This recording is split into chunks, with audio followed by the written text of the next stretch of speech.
Students, आज हम discuss करेंगे reactivity of benzene towards electrophile कि बेंजीन जो है वो इलेक्ट्रोफाइल के साथ किस तरह से रिएक्ट करता है, क्या पैटर्न है बेंजीन का इलेक्ट्रोफाइल के साथ रिएक्ट करने का, इस पे हम बात करेंगे। सबसे पहले मैं आपको बेंजीन का स्ट्रक्चर दिखा दूं कि हमें पता है कि बेंजीन में क्या होता है जी कि पाई बॉन्ड होते हैं, अल्टरनेट सिंगल और डबल बॉन्ड होते हैं, और इसमें जो है वो तीन बॉन्ड हैं, अल्टरनेट तीन बॉन्ड हैं, और ये जो है क्या करते हैं जी एज अ न्यूक्लियोफाइल के तौर पे एक्ट कर सकते हैं। यानी बेंजीन का जो मॉलिक्यूल है ये इलेक्ट्रॉन पेयर जो है वो शेयर कर सकता है किसी दूसरे एटम के साथ और जो है वो कोवेलेंट बॉन्ड बना सकता है। और इसमें यह भी है कि जो पाई बॉन्ड है बेंजीन में, ये जो पाई बॉन्ड है, तीन पाई बॉन्ड हैं, ये जो है वो इसमें जो पाई इलेक्ट्रॉन हैं वो डीलोकलाइज होते हैं। ठीक है, वो एक जगह पे मौजूद नहीं होते। यानी ये जो पाई बॉन्ड है ये अपनी इस अभी हम ये नहीं कह सकते कि ये यहाँ पे मौजूद है, बल्कि ये जो पाई इलेक्ट्रॉन है या मैं कहता हूँ पाई बॉन्ड जो हैं ये शिफ्ट हो रहे होते हैं। और किस तरह से, यानी मैं इस चीज़ को यहाँ पे शो कर लेता हूँ कि ये बॉन्ड क्या होगा कि जब ये यहाँ से यहाँ शिफ्ट हो जाएगा तो अब इस बॉन्ड को मैं यहाँ इस तरह से शो कर लूँगा और इसी तरह से ये शिफ्टिंग का अमल जारी रहेगा। यानी ये वाला बॉन्ड जो है वो इधर शिफ्ट हो जाएगा और इस चीज़ को मैं यहाँ पे शो कर लूँगा किस तरह से कि मैं यहाँ से ये बॉन्ड ख़त्म कर देता हूँ और यहाँ पे मैं लिख लूँगा ये बॉन्ड यहाँ पे शिफ्ट हो जाएगा और ये वाला बॉन्ड जो है जब यहाँ शिफ्ट होगा तो इस चीज़ को मैं यहाँ पे शो कर लूँगा कि ये यहाँ पे आ जाएगा। यानी कंटिन्यूसली ये इलेक्ट्रॉन जो है वो मूव कर रहे होते हैं, डीलोकलाइज होते हैं, और इस चीज़ को हम कहते हैं रेजोनेंस। इसको हम क्या कहते हैं जी, रेजोनेंस। और यहाँ पे मैं एक और स्ट्रक्चर लिखूँगा, ये इससे पहले हम पढ़ भी चुके हैं कि क्या होता है जी कि ये जो स्ट्रक्चर है ये इन दोनों का हाइब्रिड है, इसको हम कहते हैं रेजोनेंस हाइब्रिड। इससे पहले भी हम पढ़ चुके हैं। यानी इसमें क्या होता है कि हम इस तरह से एक सर्कल सा लगा लेते हैं जिसका मतलब है इलेक्ट्रॉन जो है वो रेजोनेंस में पूरे रिंग में जो है वो मूव कर रहे हैं। तो ये जो रेजोनेंस है इसकी वजह से बेंजीन जो है वो हाईली स्टेबल है। ठीक है, रेजोनेंस की वजह से, resonance RESONANC, resonance imparts stability. ठीक है, कि बेंजीन को क्या कर देता है, रेजोनेंस क्या कर देते हैं, ये बेंजीन के मॉलिक्यूल को स्टेबल कर देता है और ये कोई एडिशन रिएक्शन शो नहीं करता बल्कि ये न्यूक्लियोफिलिक रिएक्शन शो करता है। इसका जो पाई इलेक्ट्रॉन है एज अ न्यूक्लियोफाइल के तौर पे एक्ट करते हैं। मगर चूंकि ये जो पाई इलेक्ट्रॉन है या जो पाई बॉन्ड हैं ये in a resonance, continuous state of resonance में होते हैं। ठीक है, यानी मूव कर रहे होते हैं, तो ये इजीली अवेलेबल तो नहीं होते। ठीक है, तो इसके लिए ज़रूरी है कि एक स्ट्रांग या एक पावरफुल इलेक्ट्रोफाइल होना चाहिए। पावरफुल इलेक्ट्रोफाइल कि जो क्या करे जी, पावरफुल इलेक्ट्रोफाइल क्या करेगा कि वो जो है वो ये इसमें पेनिट्रेट होगा किस तरह से कि यहाँ से ये जो यानी इसके जो पाई इलेक्ट्रॉन है उनको स्ट्रांगली अपनी तरफ अट्रैक्ट करेगा। तो मैं यहाँ लिख लूँगा पावरफुल इलेक्ट्रोफाइल, PHILE। वो इन यहाँ के जो इसमें से जो पाई इलेक्ट्रॉन है उनको अपनी तरफ स्ट्रांगली अट्रैक्ट करेगा। तो और फिर उसमें ये जो कंटिन्यूस शीट है इलेक्ट्रॉन की उसमें ये पेनिट्रेट हो जाएगा। ठीक है, उस कंटिन्यूस शीट्स को ब्रेक कर देगा या फिर वो जो क्लाउड है, इलेक्ट्रॉनिक क्लाउड है बेंजीन का, उसको ब्रेक करके वहाँ पे अटैच हो जाएगा। यहाँ से एक हाइड्रोजन रिप्लेस कर लेगा और उसमें अटैच हो जाएगा। अब जब इलेक्ट्रोफाइल यहाँ से एक हाइड्रोजन रिप्लेस करके इस बेंजीन के साथ अटैच होगा तो इस चीज़ को हम कहते हैं इलेक्ट्रोफिलिक सब्सटीट्यूशन। यानी इलेक्ट्रोफाइल ने क्या किया है जिस सब्सटीट्यूशन की है, हाइड्रोजन को सब्सटीट्यूट किया, हाइड्रोजन को रिप्लेस करके खुद बेंजीन के साथ अटैच हो गया है। तो हम कहते हैं कि बेंजीन जो है वो किस तरह के रिएक्शन शो करता है जी, electrophilic substitution reaction, electrophilic substitution reaction.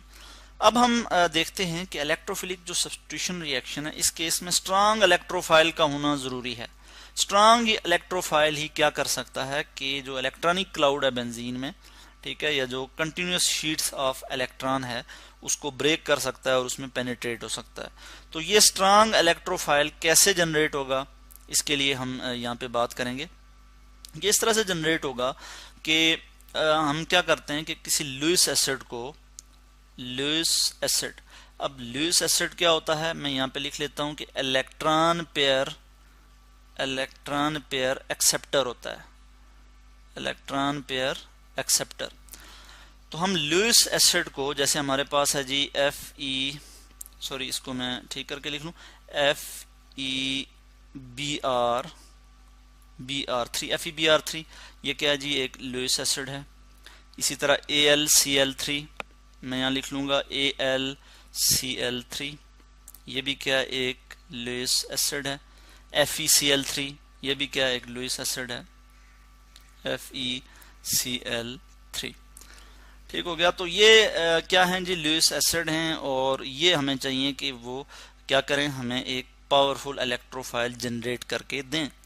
अब किस तरह से ये पावरफुल इलेक्ट्रोफाइल जनरेट करते हैं जी, कि लुईस एसिड क्या करता है, जब हम इसको रिएक्ट करवाते हैं किसी हैलोजन के मॉलिक्यूल के साथ, यानी मैं यहाँ लिखूंगा, फर्ज किया यहाँ पे Cl2 के साथ इसको मैं रिएक्ट करवाऊंगा, ठीक है। तो क्या हो जाएगा जी, हमारे पास क्या आ जाएगा, FeCl, यहाँ पे 4 आ जाएगा, इस पे negative charge, plus Cl plus क्या हो जाएगा जी, Cl पॉजिटिव, क्लोरूनियम आयन, ठीक है। क्लोरूनियम आयन हमारे पास जनरेट हो गया, Cl पॉजिटिव, जो कि पावरफुल इलेक्ट्रोफाइल है। अब ये क्या कर सकता है, ये बेंजीन रिंग जो है उसमें से जो पाई इलेक्ट्रॉन है उनको अपनी तरफ स्ट्रांगली अट्रैक्ट कर सकता है, पेयर ऑफ इलेक्ट्रॉन को अपनी तरफ अट्रैक्ट कर सकता है। तो अब क्या होगा जी, मैं यहाँ पे इस चीज़ को यहाँ पे शो कर लेता हूँ कि ये जो हमारे पास स्ट्रांग इलेक्ट्रोफाइल आया है, स्ट्रांग इलेक्ट्रोफाइल किस तरह से जो है वो अट्रैक्ट करेगा पाई इलेक्ट्रॉन को। मैं यहाँ पे बेंजीन का स्ट्रक्चर फिर यहाँ पे लिख लेता हूँ। इस तरह से हेक्सागोनल स्ट्रक्चर होता है, हम इससे पहले पढ़ चुके हैं। ये मैंने यहाँ पे स्ट्रक्चर ड्रा कर लिया। अल्टरनेट, डबल और सिंगल बॉन्ड होते हैं, मैंने इसी तरह लिख लिया। प्लस यहाँ पे मैं शो कर लूँगा क्या चीज़ दी, क्लोरोनियम आयन। अब क्लोरोनियम आयन स्ट्रांग इलेक्ट्रोफाइल है, इलेक्ट्रॉन डेफिशिएंट स्पीशी है, ये स्ट्रांगली अट्रैक्ट करेगा यहाँ से पाई इलेक्ट्रॉन को। तो जब पाई इलेक्ट्रॉन यहाँ से अट्रैक्ट होंगे तो ये इस पे शिफ्ट होंगे, ठीक है। ये पेयर ऑफ इलेक्ट्रॉन जो है वो इधर आएगा, ठीक है। और क्या हो जाएगा, नेक्स्ट स्टेप में हम यहाँ पे देखेंगे कुछ इस तरह की सिचुएशन हो जाएगी। मैं इस चीज़ को यहाँ पे नेक्स्ट स्टेप में शो कर लूँगा। यहाँ से पाई बॉन्ड जो है अब ख़त्म हो जाएगा, मैं इसको यहाँ से मिटा दूँगा और क्या हो जाएगा जी, यहाँ पे जो है वो अटैच हो जाएगा। क्लोरीन का एक एटम जो है वो इस तरह से अटैच हो जाएगा, ठीक हो गया। और यहाँ पे पॉजिटिव चार्ज आ जाएगा, इसको हम कहते हैं बेंजीनोनियम आयन, ठीक है। और ये जो है वो डिस्टेबलाइज हो गया है, यहाँ पे बेंजीन रिंग डिस्टेबलाइज हो गया क्योंकि इसमें जो स्टेबिलिटी थी वो पाई इलेक्ट्रॉन की डीलोकलाइजेशन की वजह से थी। अब जो है पाई इलेक्ट्रॉन की डीलोकलाइजेशन नहीं रही, क्योंकि यहाँ से पाई इलेक्ट्रॉन जो है वो यूज हुए हैं क्लोरीन के साथ बॉन्ड बनाने में, ठीक है। क्लोरीन यहाँ अटैच हो गया है और अंडरस्टूड सी बात है कि यहाँ पे एक हाइड्रोजन भी मौजूद है, तो मैं हाइड्रोजन भी यहाँ लिख लूँगा, ठीक हो गया। और अब हमने इससे पहले देखा था कि FeCl4 नेगेटिव जो कि एक यहाँ पे क्या ये एज अ बेस के तौर पे एक्ट करेगा। और यहाँ पे मैं इसी चीज़ को यहाँ पे शो कर लूँगा कि जब हमने पावरफुल इलेक्ट्रोफाइल जनरेट किया था तो ये FeCl4 नेगेटिव बना था। ये अब क्या करेगा, इस चीज़ को मैं यहाँ पे शो कर लूँगा। ये जो है यहाँ पे पेयर ऑफ इलेक्ट्रॉन जो है वो डोनेट करेगा किसको, ये पेयर ऑफ इलेक्ट्रॉन डोनेट करेगा यहाँ से हाइड्रोजन को। मैं इसी चीज़ को यहाँ पे शो कर लेता हूँ कि यहाँ से ये पेयर ऑफ इलेक्ट्रॉन इस हाइड्रोजन को डोनेट करेगा। अल्टीमेटली हाइड्रोजन अपना जो इलेक्ट्रॉन है वो रिलीज कर देगा इस रिंग में, बेंजीन रिंग की तरफ। और क्या हो जाएगा कि हम देखते हैं कि अब जो है हम बेंजीन का स्ट्रक्चर यहाँ पे ड्रा कर लेंगे, बल्कि इसको ज़रा ठीक करके यहाँ पे लिख लेते हैं कि बेंजीन का ये जो है हमारे पास एक स्ट्रक्चर बनेगा कुछ इस तरह से कि अब जो है वो उसकी जो पाई इलेक्ट्रॉन की डीलोकलाइजेशन है वो जो है वो दोबारा बहाल हो जाएगी, दोबारा जो है वो रिंग स्टेबल हो जाएगा। क्योंकि पाई इलेक्ट्रॉन की डीलोकलाइजेशन जब बहाल हो जाएगी तो दोबारा से डीलोकलाइजेशन होगी, तो दोबारा जो है वो बेंजीन स्टेबल हो जाएगा, ठीक है। तो बेंजीन की यानी स्टेबिलिटी का जो राज है वो यही है कि इसमें इलेक्ट्रॉन की डीलोकलाइजेशन है। तो इस तरह से ये हमारे पास क्या आ गया, क्लोरोबेंजीन, क्लोरोबेंजीन आ गया। प्लस यहाँ से जो हाइड्रोजन रिप्लेस हुआ या प्रोटॉन यहाँ से निकला वो क्लोरीन के साथ मिलके क्या बना लेगा, HCl, ठीक है, और प्लस हम यहाँ पे लिख लेंगे FeCl3, ठीक है। FeCl3 यानी ये हमने एज अ कैटलिस्ट यूज किया था क्या करने में, यहाँ से पावरफुल इलेक्ट्रोफाइल जनरेट करने में और इस पूरे रिएक्शन को प्रोसीड होने में। तो इस चीज को हम कहते हैं इलेक्ट्रोफिलिक सब्स्टिट्यूशन रिएक्शन। ये जो है हम कहते हैं कि जनरल पैटर्न है रिएक्टिविटी का टुवर्ड्स इलेक्ट्रोफाइल बेंजीन का, कि बेंजीन किस तरह से इलेक्ट्रोफाइल के साथ जो है वो रिएक्टिविटी शो करता है।